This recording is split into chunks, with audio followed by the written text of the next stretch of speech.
नमस्कार दोस्तों, हर घर होम्योपैथी चैनल में आपका स्वागत है। दोस्तों, अभी तक अगर आपने इन वीडियोस को शेयर ना किया हो तो कृपया करें और लोगों का भी इससे फ़ायदा हो। और हर घर होम्योपैथी चैनल को भी सब्सक्राइब करें ताकि आसानी से आपको नए वीडियोस देखने को मिल सकें। दोस्तों, पिछले 2 वीडियोज़ में हमने कोरोना को लेकर बताया था आपको किस तरह कोरोना के केसेस में होम्योपैथी कारगर है और जितना जल्दी हो सके आप उसको इस्तेमाल करिए। इसमें वीडियो में हम दोस्तों आपको बताएंगे कोरोना होने के बाद जो लोग मरीज़ ठीक हो जा रहे हैं तो उसके जो लॉन्ग टर्म इफ़ेक्ट रह जाते हैं बॉडी में, वो क्या क्या इफ़ेक्ट हैं और होम्योपैथी उसमें किस तरह वर्क करती है, आपकी किस तरह होम्योपैथी मदद करेगी उन चीज़ों को दूर करने में। इस पे हम आज लेंगे दोस्तों। तो कोविड-19 में जो लॉन्ग टर्म इफ़ेक्ट हैं दोस्तों आजकल देखने में आती है, जो सबसे नंबर 1 तो उसमें फटीग, थकान बहुत हो जाती है मरीज़ को। वो ज़रा सा कोई भी काम करता है उसको बहुत ही परेशानी महसूस होती है, कोई भी काम करने में बॉडी थकी थकी रहती है दोस्तों। दूसरी दिक्कत ज़्यादातर आ रही है वो खांसी की, कफ़ की। खांसी लंबे समय तक बनी रहती है दोस्तों।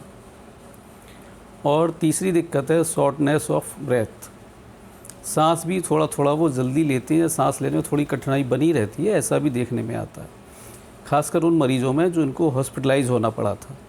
कुछ मरीज़ ऐसे भी होते हैं जिनको हॉस्पिटल से डिस्चार्ज होने के बाद भी ऑक्सीजन सपोर्ट की ज़रूरत पड़ती है दोस्तों। तीसरी चीज़ आती है, चौथी चीज़ जॉइंट्स पेन है। जोड़ों में दर्द बना रह जाता है, सीने में भी दर्द रहता है, पसलियों में दर्द रहता है। और कुछ प्रॉब्लम आ रही है जैसे मेमोरी की, कंसंट्रेशन की, और सबसे बड़ी दिक्कत आ रही है लोगों में नींद की। तो आफ्टर मेडिकेशन उन लोगों में नींद की बहुत प्रॉब्लम आ रही है कोरोना से ठीक होने के बाद। और कुछ लोगों में धड़कन बढ़ जाना, ज़रा सा मूवमेंट करते हैं बॉडी का, अपना डेली रूटीन का वर्क भी करते हैं तो उसमें उनको पैल्पिटेशन होने लगता है, धड़कन बढ़ जाती है दोस्तों। तो इन सारी दिक्कतों में दोस्तों जिन मरीज़ों ने होम्योपैथी शुरू से ली होती है उनको ये सिम्टम बहुत कम रहते हैं। वो दवाइयाँ जो उस समय चलाई जाती हैं उन्हीं दवाइयों से जो लॉन्ग टर्म इफ़ेक्ट हैं आफ्टर कोरोना वो नहीं आते या बहुत कम आते हैं दोस्तों।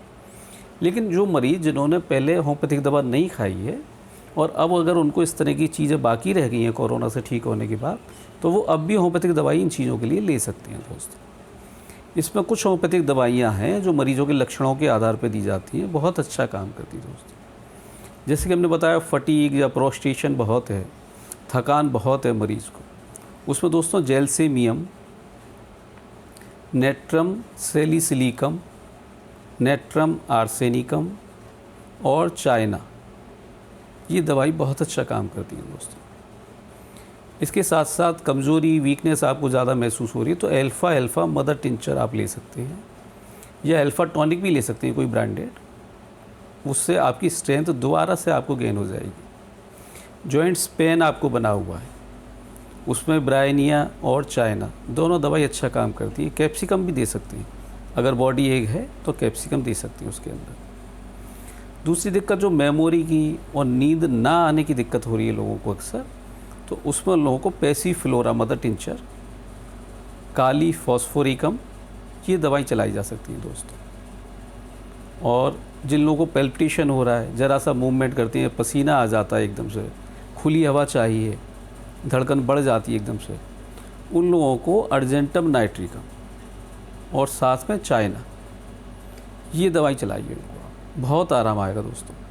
साथ में बायोकेमिक भी आप दे सकते हैं उनको, जैसे 28 नंबर है या 19 नंबर है जॉइंट्स पेन के लिए, वो साथ साथ आप उनको दे सकते हैं।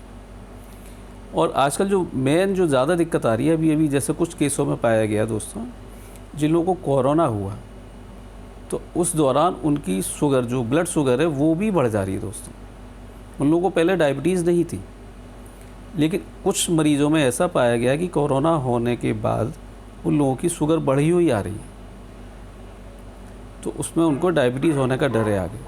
अब चूँकि आजकल कोरोना में स्टेरॉइड का भी इस्तेमाल किया जाने लगा है, स्टेरॉइड से भी ब्लड शुगर का लेवल राइज़ होता है, तो इन चीज़ों को भी ध्यान रखना है दोस्तों। उसमें अगर इस तरह की प्रॉब्लम आ रही है तो उसके लिए भी होम्योपैथी की जो डायबिटीज़ से संबंधित दवाई ब्लड शुगर से, जो पिछले वीडियोज़ में हमने बताई हैं, उनमें भी सिलेक्शन करके उन दवाओं को आसानी से लिया जा सकता है और ब्लड शुगर उससे कंट्रोल हो सकती है। तीसरी एक दिक्कत और आती है दूसरी, इसमें ब्लड शुगर के अलावा, उसमें म्यूकर माइकोसिस हो जाती है दोस्तों। जिन लोगों को हॉस्पिटलाइज होना पड़ा है, ऑक्सीजन चली है, तो फंगल इन्फेक्शन अक्सर हो जाती है दोस्तों उसके अंदर।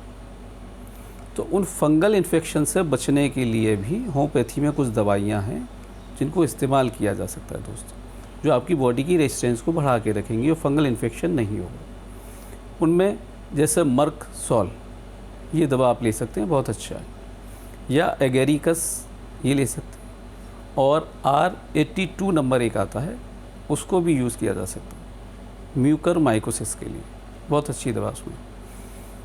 तो दोस्तों और दूसरी एक और बात बताते हैं, जो लोग ठीक हो गए हैं, जिनको हॉस्पिटलाइज होना पड़ा था, जिनको निमोनिया हो गया था, अभी फ़िलहाल ठीक हैं और फेफड़ों में फाइब्रोसिस हो गई है उनको, तो ऐसे लोगों को आगे जाके फेफड़ों से संबंधित दिक्कतें, सांस फूलना, ये सब आता है। तो ऐसे लोग, जो पिछले वीडियोज़ में भी हमने इससे संबंधित दवाई बताई हैं, तो वो दवाइयाँ जैसे कि aspidosperma mother tincture, senecio aureus mother tincture, lycopodium, sanguinaria canadensis, ये इस तरह की दवाइयाँ दोस्तों जो आपके जो फेफड़े जो अफेक्टेड हुए थे कोरोना से, उनको हेल्दी रखती हैं और आपकी हेल्थ को रिगेन करती हैं। तो दोस्तों आप सभी की मंगल कामना के साथ आप होम्योपैथिक दवाइयाँ उनको ज़रूर लीजिए दोस्तों। हम बार बार कह रहे हैं, इसलिए कह रहे हैं कि होम्योपैथिक दवाई साइड इफ़ेक्ट्स फ्री हैं दोस्तों। जितनी भी एलोपैथिक दवाई आप यूज़ करते हैं, जितनी भी एलोपैथिक दवाई इमरजेंसी कंडीशन में दी जाती है, एंटीबायोटिक्स दिए जाते हैं, कोरोना से तो दिक्कत है ही है, लेकिन जो एलोपैथिक दवाई हैं उनके भी साइड इफ़ेक्ट्स हैं। ऐसी कोई दवा नहीं जिसका साइड इफ़ेक्ट ना हो। तो कम से कम हमें एलोपैथिक दवा यूज़ करनी पड़े, साथ में होम्योपैथिक दवा का इस्तेमाल करिए, इससे हमारा शरीर बचा रहेगा दोस्तों। नमस्कार दोस्तों।